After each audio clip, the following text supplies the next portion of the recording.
Olá, amores, tudo bem? Boa noite, né? Ou boa tarde, ou bom dia, dependendo do horário que vocês vão assistir a videoaula, né? Hoje a gente vai dar continuidade ao nosso conteúdo de saúde da criança e do adolescente, né? E aí vamos dar continuidade. Na aula passada a gente aprendeu um pouquinho, né? Sobre a parte de higiene corporal do recém-nascido. Foi postado um vídeo também sobre como é a técnica correta para dar banho, né? O RN. E agora a gente vai falar um pouquinho sobre o curativo do cordão umbilical, tá? Este cuidado deve ser realizado diariamente após o banho ou sempre que estiver molhado de urina ou sujo de fezes. Tem por objetivo promover a cicatrização por meio da mumificação e evitar a contaminação local.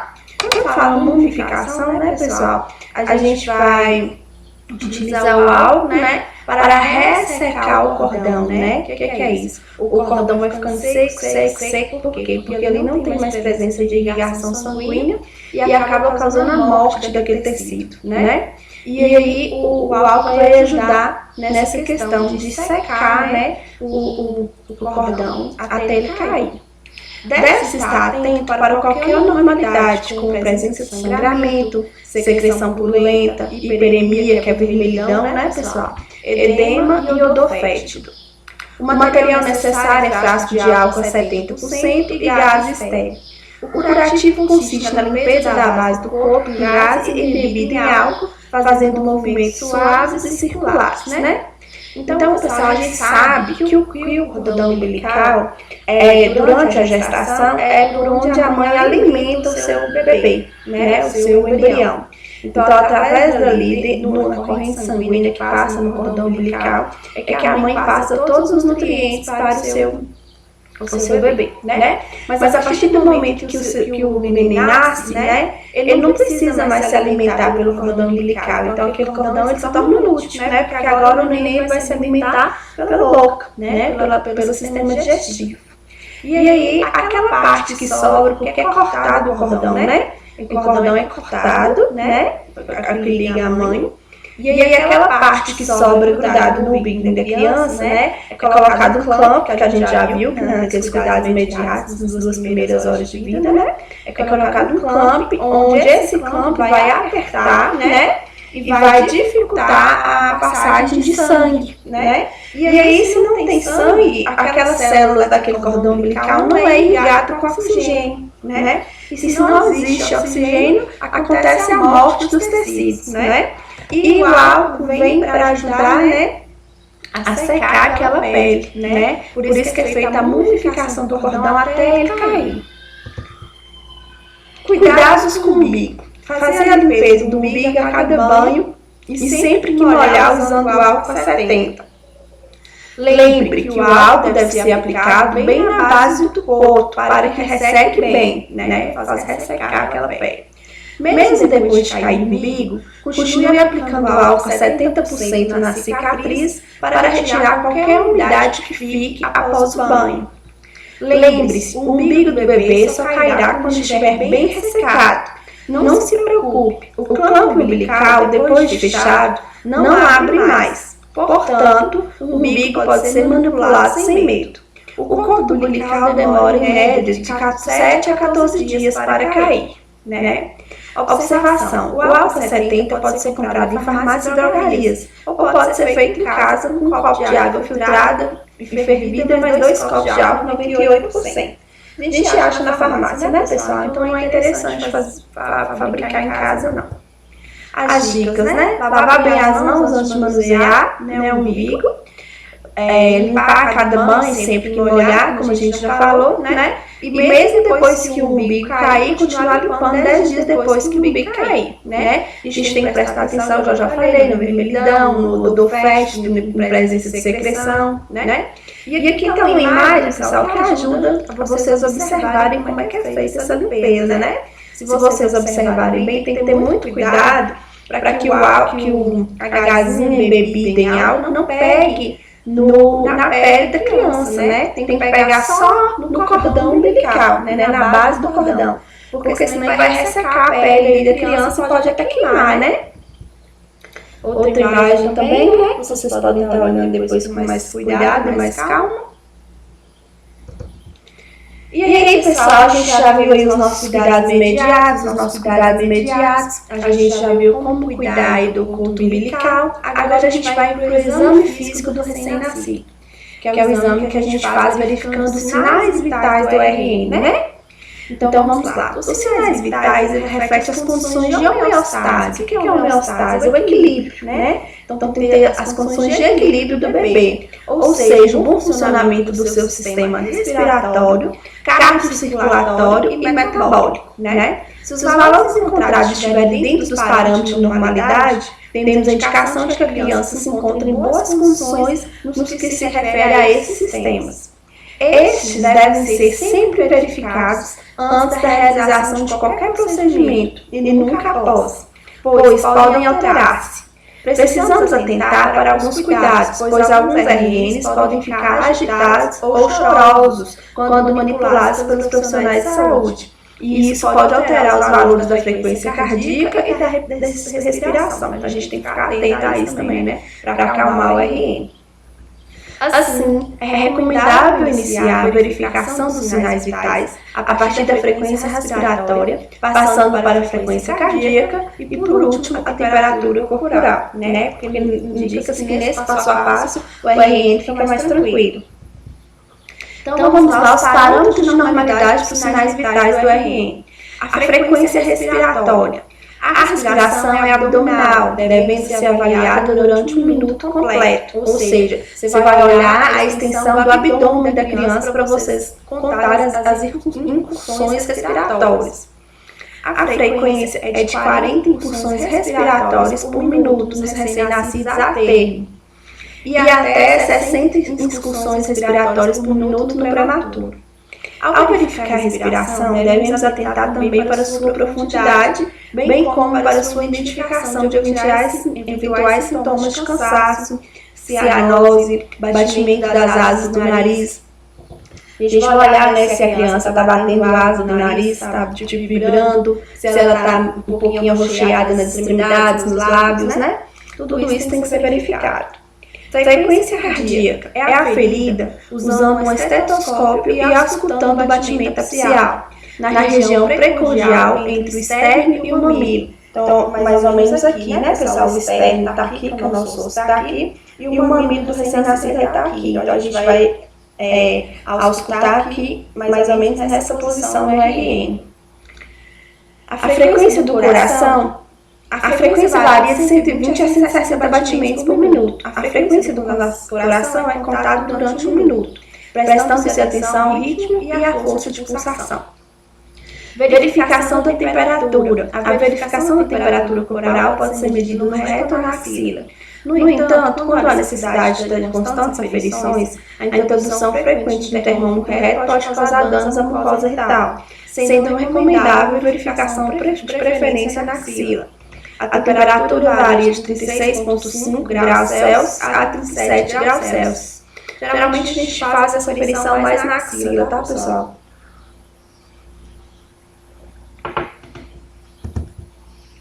Avaliação da pele, né? A pele do RN fornece importantes informações acerca do seu grau de maturidade, nutrição, hidratação e sobre a presença de condições patológicas. A pele do RN a termo, a IG, e que se encontra em bom estado de hidratação e nutrição, tem aspecto sedoso, coloração rosada, né? Se for RN de raça branca, geralmente é mais para rosada. Se for RN de raça negra, tá mais para avermelhada, né?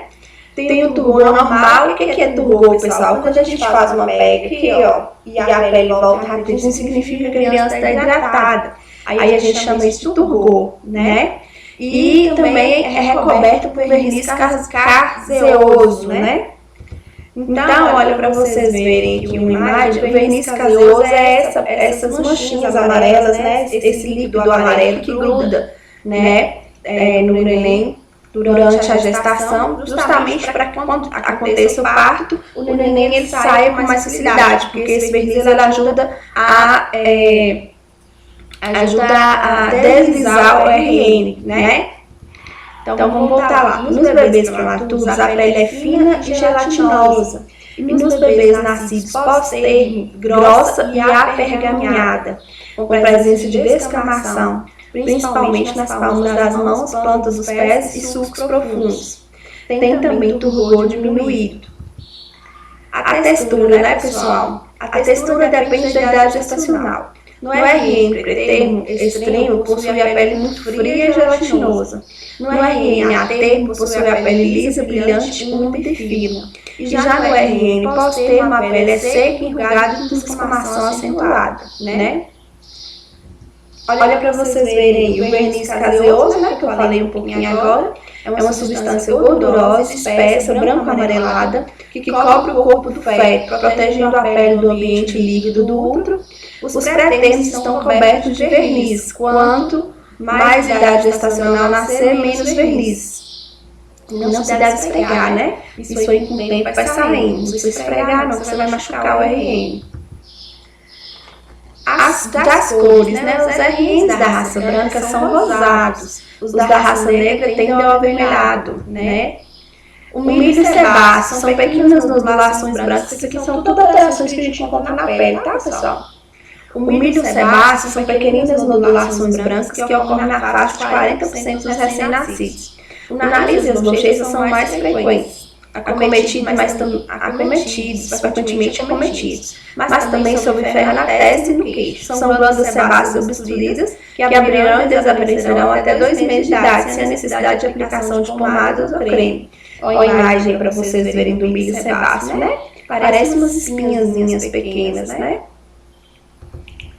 Eritema tóxico, olha você vê as costas desse RN, né? Todo avermelhado. Geralmente aparece nos primeiros dias de vida sob a forma de lesões, né? Eritematose multiforme, pápulas, esse aí também com o tempo sai, tá? Manchas mongólicas é uma marca cinza azulada de origem racial que é encontrada em mais de 90% dos bebês. Elas ocorrem mais comumente nas costas e nas nádegas, podem estar presentes em qualquer parte do corpo. A maioria desaparece aos 2, 3 anos de idade. Entretanto, um resquício pode permanecer na vida adulta. Não indicam nenhum comprimento de nenhum órgão ou problemas do sangue do bebê. Olha as imagens das manchas mongólicas, né? Então, pessoal, todas essas que a gente está vendo aí são alterações na pele, né? Geralmente que são normais de acontecer nos RNs. Petéquias, né? As petéquicas são pequenas manchas arroxeadas decorrentes de fragilidade capilar e rompimento de pequenos vasos. Podem aparecer como consequência do parto, pela atrito da pele com o canal do parto ou de circulares de cordão. Quando presentes na região do pescoço, estão também associadas às condições patológicas, como septicemia e doenças hemofílicas graves. Olha para vocês verem, né? Parece uma veinha estourada, né?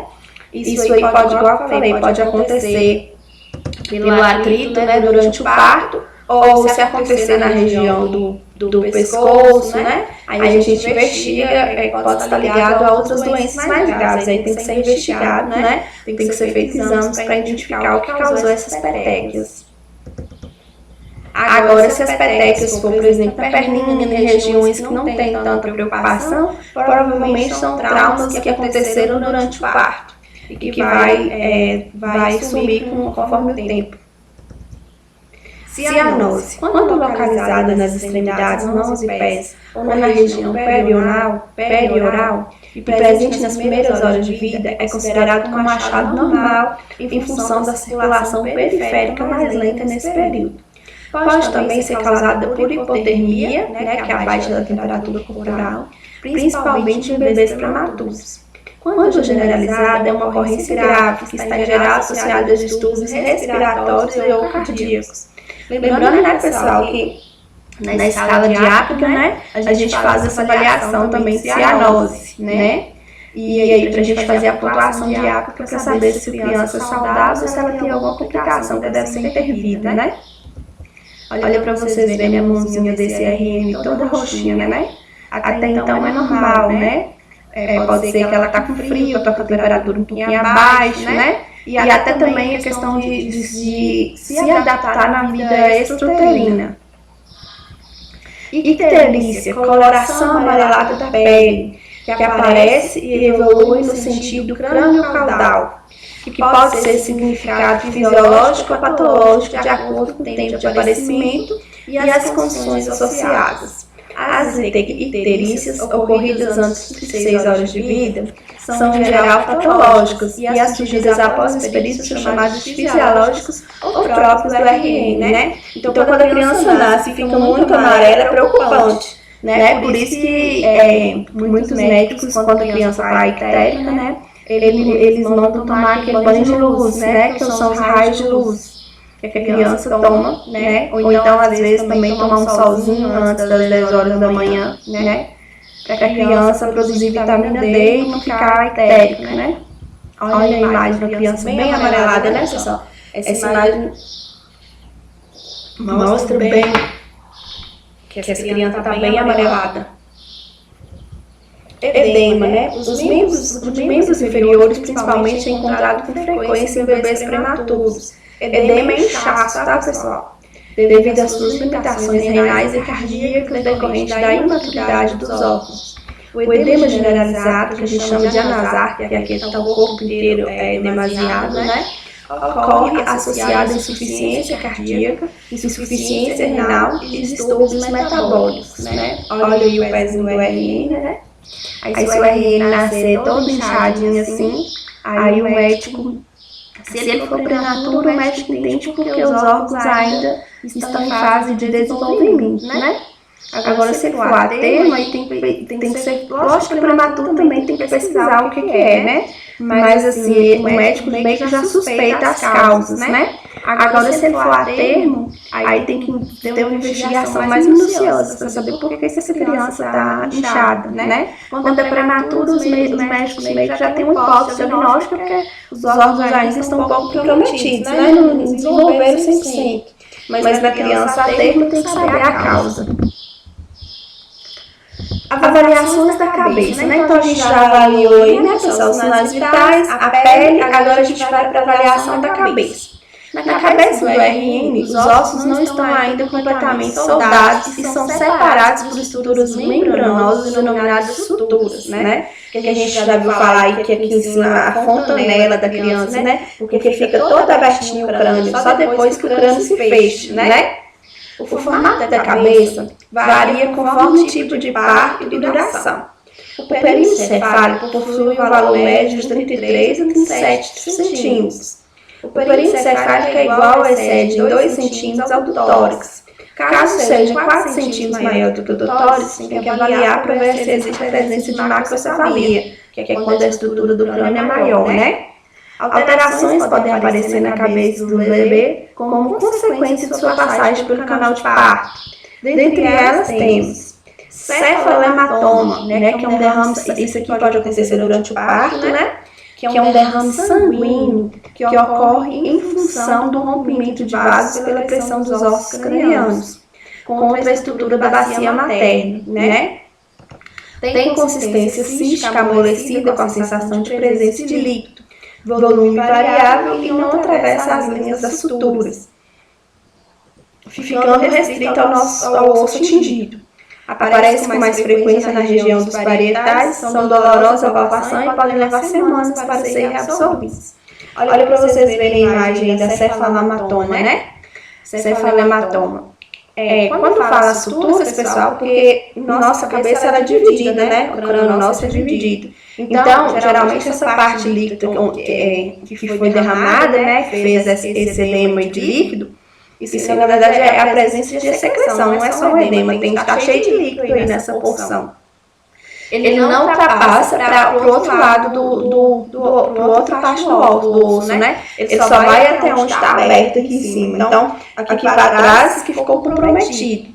Geralmente isso é tipo uma fratura causada durante o parto, tá? E a bolsa serossanguínea consiste em um edema do couro cabeludo com sinal de cacifo positivo, que é a presença de edema, né? Cujos limites são indefinidos, não respeitando as linhas das suturas ósseas, e desaparece nos primeiros dias de vida. Aqui já é a bolsa, né? Geralmente a presença mais de sangue do que de líquido, tem presença de edema também. né? E geralmente ele se espalha, pode espalhar por toda a cabeça. Ele não chega a ficar limitado pela presença das suturas, não. Né? Ele pode ser espalhado sem ter essa percepção e essa interferência das suturas. Olha lá para vocês verem a diferença, né? Da bolsa serossanguínea e a céfalo-hematoma, né? É um trauma durante o parto nos dois, né? Um tem o edema subgaleal do couro cabeludo, né? Outro tem a ruptura dos vasos sanguíneos lá atrás das suturas. E não respeita aqui na bolsa cerebrolinolenta, ele não respeita a linha da sutura. E já a céfalo-hematoma respeita a linha da sutura, tá? A céfalo-hematoma é mais difícil de tratar do que a bolsa serossanguínea, é mais demorada, né? Avaliação do cabelo. O cabelo do RN a termo são em geral abundantes e sedosos. Já nos prematuros, são muitas vezes escassos, finos e alongados. A implantação baixa dos cabelos na testa e na nuca podem estar associadas à presença de malformações cromossomiais, os cromossomos dos RNs, né? Alguns bebês podem também apresentar lanugens, que são pelos finíssimos, decorados, presentes em geral nas áreas dos ombros e do dorso, e aparecem mais frequentemente em bebês prematuros. Tem criança que nasce bem peludinha, né? É essa que chama as lanugens que a gente fala. Avaliação dos olhos. Os olhos do RN podem apresentar alterações sem maior significado, tais como hemorragias conjuntivais e assimetrias pupilares. Tudo isso tem que ser observado, tá, pessoal? Mas se eu achar uma hemorragia, né, o que eu vou fazer? Vou encaminhar para o médico, né, gente? Infelizmente, a gente não pode fazer prescrição nem ter conduta de tratamento, né? Então, a gente encaminha. Tudo de alteração que a gente encontrar, a gente tem que encaminhar. Avaliação das orelhas. As orelhas devem ser observadas quanto à sua implantação, que deve ser na linha dos olhos, né? Ou seja, ela tem que estar rente aqui na linha dos olhos, né? Implantação baixa de orelhas é um achado sugestivo de malformações cromossomiais, tá? Aqui malformações cromossomiais, pessoal, é nos cromossomos, né? Por exemplo, um achado de malformação é a síndrome de Down, né? Que é uma malformação cromossomial, que é uma doença que tem problemas nos cromossomos lá do RN. Então a gente pensa em uma doença, né? Numa doença genética, né? Quando a gente acha uma malformação cromossomial. Avaliação do nariz. O nariz é a principal preocupação quanto à presença de atresia e de coanas, né, que acarreta insuficiência respiratória grave, quando tem alguma coisa que vai obstruir, né, o nariz. A passagem da sonda nasal de face sem dificuldade afasta essa possibilidade, né? Avaliação da boca. A boca deve ser observada buscando se avaliar a presença de dentes precoces, fissura labial ou fenda palatina, que é aquela que vem cortada, né? O lábio da criança vem cortada e corta também às vezes o céu da boca. Avaliação do pescoço. O pescoço do RN é em geral curto, grosso e tem boa mobilidade. Diminuição na mobilidade e presença de massas indicam patologia, o que requer uma avaliação mais detalhada.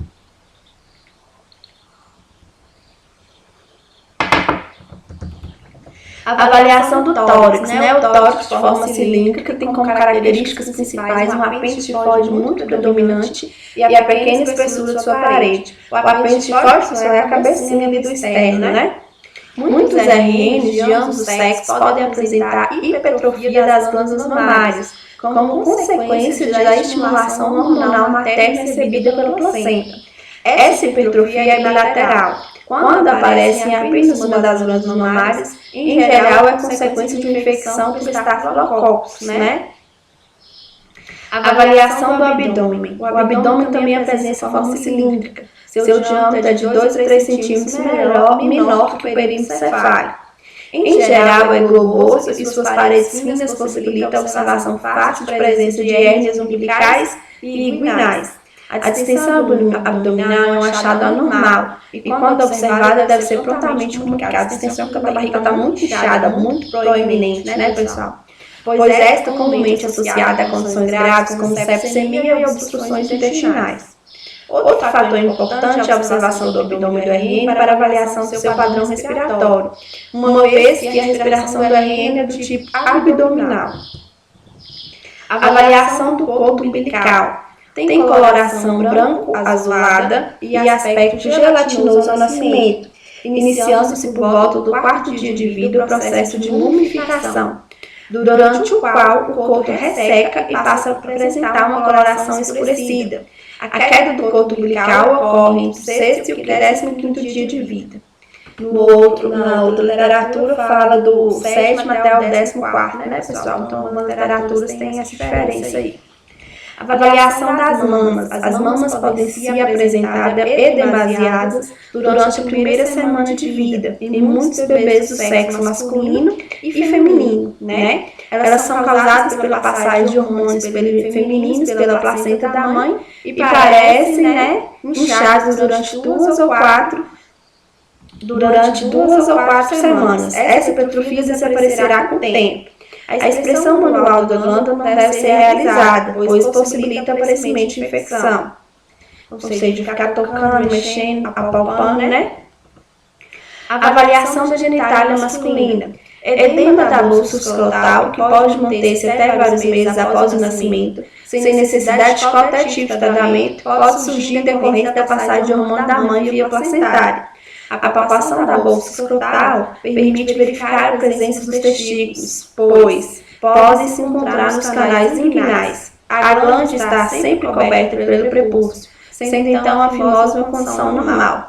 Deve-se observar a presença de um jato urinário no momento da micção. Avaliação da genitália feminina. A transferência de hormônios maternos durante a gestação também é responsável por várias alterações na genitália feminina, como a estimulação hormonal do límen e dos pequenos lábios que apresentam hipertrofiados ao nascimento, não sendo recobertos pelos grandes lábios. Esse aspecto está presente de forma acentuada nos prematuros. É observada com frequência a presença de secreção vaginal de aspecto mucoide e leitoso. Em algumas crianças pode ocorrer também sangramento via vaginal, denominado de menarca neonatal ou pseudomenstruação, né? A avaliação do ânus. O ânus deve ser observado que diz respeito à permeabilidade do orifício, que pode ser realizada pela visualização direta do orifício anal e pela eliminação de mecônia, né, que são as primeiras fezes do RN, né? A avaliação do meato urinário é outro importante, pois o RN elimina urina várias vezes ao dia. A primeira diurese deve ocorrer antes de completar as primeiras 24 horas de vida, apresentando como característica grande volume e coloração amarela clara. A avaliação das unhas. Geralmente ultrapassa as pontas dos dedos, ou são incompletas e até ausentes nos prematuros. Então, pessoal, a gente viu aí o exame físico, tá? Se vocês quiserem ler mais detalhadamente, tem na apostila, né? Mas é bem tranquilo, né? Esse exame físico é só pra gente saber se o RN nasceu em condições saudáveis, né? Se tá tudo certinho com o RN, até porque para ele receber alta do hospital, ele tem que estar tudo certo, né? Com as condições clínicas para receber alta, né? É bem tranquilo o exame físico, é mais a observação mesmo do RN, onde a gente começa da cabeça, então a gente fala cefalocaudal, que vai da cabeça até a região dos pés, né? Então a gente vai avaliando parte por parte, tá? Então, a gente vai finalizar aqui a nossa aula, né? E espero que vocês tenham entendido, né? Mas de qualquer forma faremos o nosso resumo, né, lá no nosso fórum. A gente vai fazer nossos áudios de resumo, tá? Fiquem com Deus, um forte abraço.